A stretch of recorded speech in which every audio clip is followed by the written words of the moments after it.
If overthinking was an Olympic sport, you'd have 9 gold medals and a podcast about it. Your brain isn't a tool anymore. It's a torture chamber with Pinterest wallpaper. And what's wild? You've normalized it. Oh, I'm just a deep thinker. Nah, you're a mental hoarder with 17 tabs open and no idea which one's playing the anxiety music. Welcome to The Purge, my friend.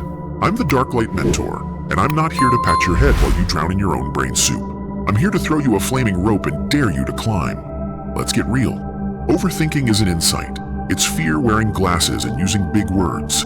It's analysis as an excuse for paralysis. You're calling it processing, but it's just procrastination dressed like a philosopher.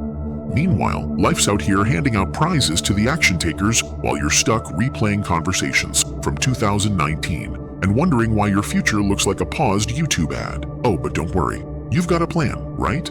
Of course you do. You've got 27 versions of it and a color-coded journal you never follow. Let me ruin your coping mechanism in 10 seconds.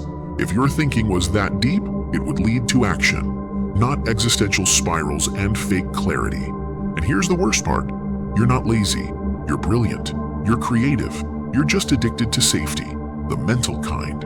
You've built a mental maze so complex, even your best ideas can't escape it. That's not intelligence. That's sabotage with a thesaurus. Now, let's play a game.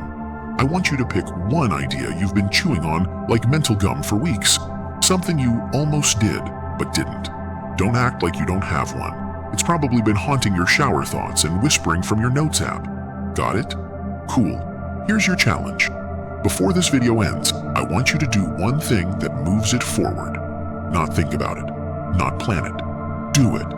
And no, thinking harder doesn't count. I'll drop the second part of this game at the end. And if you're still here, I'll know you're not just another dopamine junkie sniffing self-help videos like digital cocaine.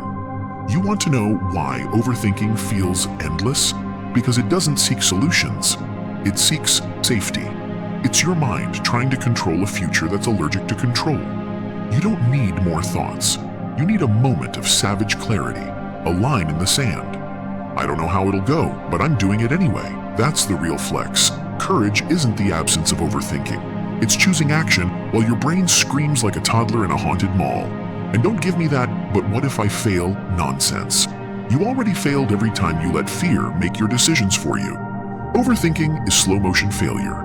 It's the quiet killer that leaves no scars, just regret-shaped shadows. The real question isn't, what if it goes wrong? It's, how much longer can I afford to hesitate before I become someone I don't even respect? Still watching? Good. That means you're not beyond saving. Here's part 2 of the challenge. Once you've taken that action, any action, I want you to say nothing to anyone for 72 hours. No announcing, no validation hunting.